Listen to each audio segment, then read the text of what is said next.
Bom dia, professora. Bom dia, turma. No Brothercast de hoje, eu, Luan Matos, Heitor Galvão e Vinícius Batista iremos falar um pouco sobre o clássico pré-modernista, O Triste Fim de Policarpo Quaresma, de Lima Barreto. Boa tarde, turma. Boa tarde, professora. Esse é o nosso podcast sobre o livro do trimestre O Triste Fim de Policarpo Quaresma.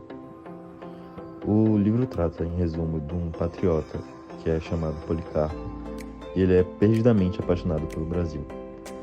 Ele é apaixonado pelo seu hino, sua bandeira, língua, costumes, tudo relacionado ao Brasil ele é apaixonado.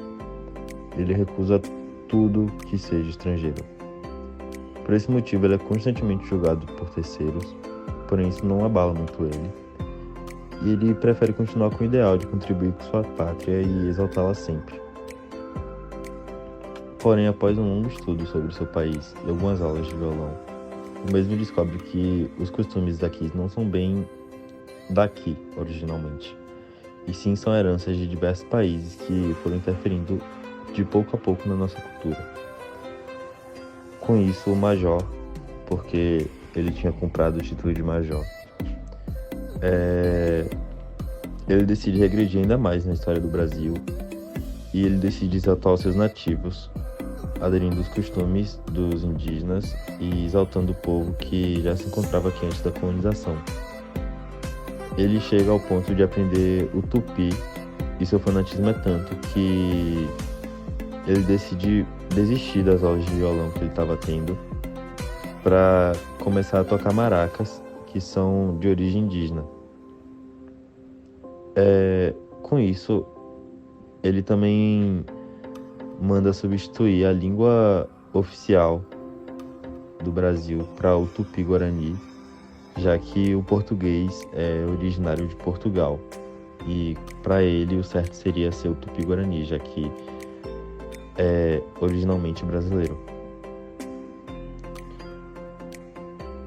As pessoas começam a denunciá-lo e suspeitar dele cada vez mais, porque ele ia se aprofundando mais nessa onda dele dos costumes indígenas e etc. Ele acaba indo para um hospício que ele passa um bom tempo lá, só que ele volta e decide ter uma fazenda. Essa fazenda, ele vive lá com sua irmã e com um negro, um escravo, tecnicamente.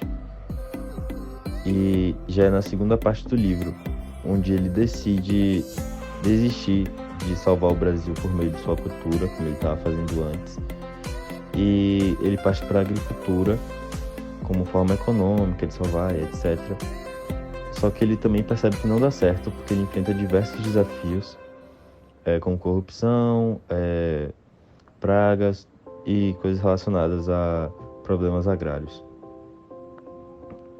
Com isso, ele tem a oportunidade de entrar numa revolução armada e ele decide lutar pelo seu patriotismo, etc.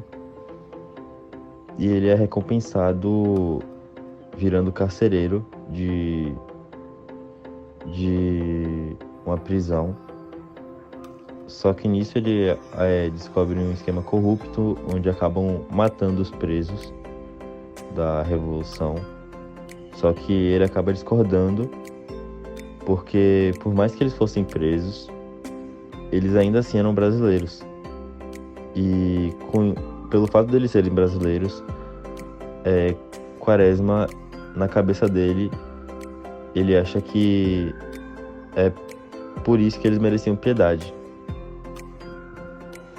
pelo simples fato do seu nacionalismo e patriotismo. Então ele decide delatar essa corrupção e esse esquema de matar os presos. Só que ele é taxado como traidor.